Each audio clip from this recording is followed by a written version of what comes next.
마녀 세계관을 공유하는 작품으로 공개 전부터 많은 이들의 기대감을 불러일으킨 작품 폭군. 특히 쿠키 영상에서는 어딘가에서 탈출한 듯한 어린 자경이의 모습으로 끝이 났는데요. 최 선생의 손을 잡고 들어갈 때 어린 자경이의 눈이 변한 것을 보면 자경이는 폭군 샘플을 주입하기 이전부터 이미 실험체였다는 것을 암시하는 듯하죠.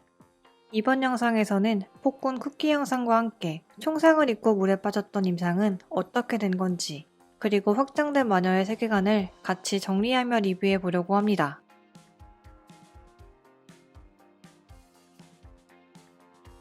극중 자경이를 쫓는 청소부이자 헤드원 소속 풀마저 괴물 아저씨라고 감탄할 만큼 경이로운 실력을 가지고 있는 전직 국정원 요원인 임상.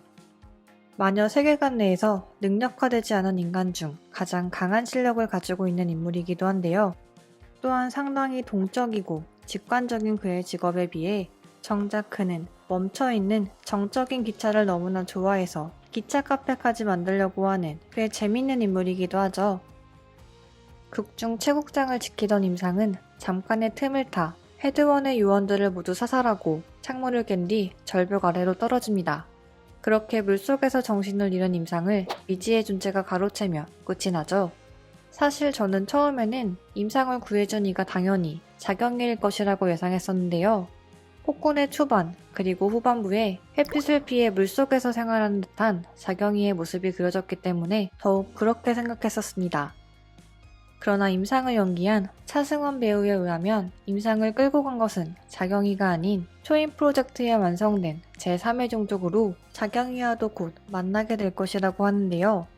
폭군의 가장 마지막 부분, 물속에 있는 자경이의 나레이션에서 나오는 언제부터 저기 있었냐고 표현되는 그들이 임상을 데려간 제3의 종족을 나타내는 것 같기도 하죠.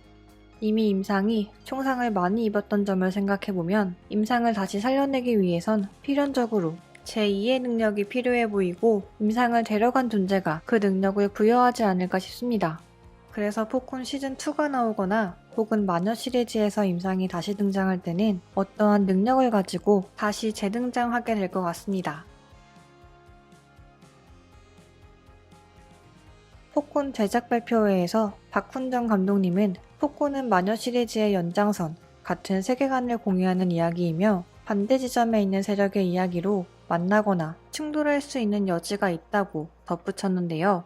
이는 최국장의 대사를 통해 유추해보면 마녀 프로그램에 대항하는 프로그램을 한국에서 독자적으로 만들고 있던 것으로 보이며 그 중심에는 폭군 샘플을 들고 도망가다 자경이에게 당한 요네스 힐름 박사가 있는 것으로 보입니다.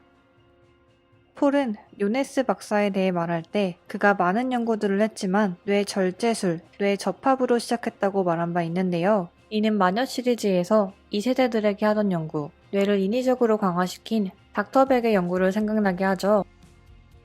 또한 극중 헤드원 악어의 대사에 의하면 폭군 프로젝트의 폭군은 새로 만들어진 바이러스가 아니라 원래 존재하던 무언가를 찾아낸 것으로 보인다고 했습니다. 자경이에게 흡수된 폭군의 형태가 마치 마녀2에 등장하는 장, 그리고 그의 유전자를 이식받은 유니언, 조연의 부작용, 마찬가지로 장의 유전자로 만들어진 혈청을 토우에게 맞았을 때 보인 조용두의 부작용과 매우 흡사하다는 걸 생각해보면 폭군의 샘플은 장의 유전자에서 추출한 결과물이 아닐까 싶기도 한데요. 특히나 지금까지 밝혀진 바에 의하면 실험을 통해서가 아닌 선천적으로 초능력을 가지고 태어난 능력자는 구자연과 소녀의 엄마인 미영이와 장뿐이기 때문에 더욱 가능성 높아 보이는 가설이기도 합니다. 다만 드라마 후반 자경이를 없애려고 하는 임상의 대사에서 다시 한번 등장한 유전자의 주인들이라는 대사를 보면 아직 확신하기에는 조금 이른 것 같아 보이기도 하지만 어찌됐든 마녀 프로젝트 혹은 본사와 어떤 식으로든 연관이 돼 있을 것 같아 보입니다. 또 한 가지 눈여겨볼 점은 자경이의 쿠키 영상에서 나온 원정수녀님이라는 대사인데요. 어딘가에서 도망친 모습 같아 보이는 점, 그리고 갑자기 변하는 자경이의 눈을 보면 이는 원정수녀님이 있는 곳이 단순한 성당이 아님을 간접적으로 보여주죠.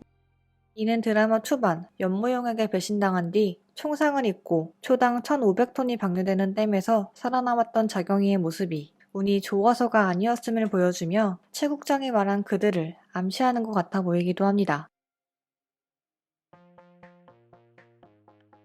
폭군이 나오기 전까지 진행되었던 내용은 자연이가 상해를 비롯한 세계 각지에 펼쳐져 있는 실험실을 파괴하고 동생을 구출하는 뒤 자신의 유일한 약점인 뇌의 부작용을 고치기 위한 본원적인 해결책, 엄마를 찾으러 가는 모습으로 끝이 났는데요. 이들이 향하는 곳은 아마도 그들이 만들어진 곳, 본사로 향하는 것이겠죠. 다만 마녀2에서는 본사에 두 개의 파벌이 나뉘어져 있는 것이 그려졌습니다. 실험체를 지배하는 것은 인간이며 컨트롤할 수 없는 실험체는 제거돼야 한다는 유니언과 능력자들이 인간을 지배해야 한다는 초인간주의. 그래서 다음 작품에서는 아마도 지금까지 이름으로만 잠깐 등장했던 이 모든 일의 시발점인 본사가 주 배경이 되지 않을까 싶은데요. 자경이와 폭군이 향하는 곳이 자신이 만들어진 곳을 향한다면, 그리고 그곳이 장애 유전자가 있는 본사라면 필연적으로 자경이는 자윤이 그리고 소녀와 만나게 되지 않을까 싶습니다. 오리지널 능력자인 미영이와 장, 그리고 미영이의 능력을 물려받은 자윤이와 소녀, 그리고 아직은 미지의 능력으로 보이는 폭군과 자경이까지, 이렇게 마녀의 세계관에는 하나의 능력이 더 추가된 것 같아 보이는데요. 워낙 방대한 세계관을 가지고 있어서 과연 다음 작품에서는 어떤 작품이 나올지 더욱 기대가 됩니다. 저는 다음 영상으로 돌아오겠습니다. 감사합니다.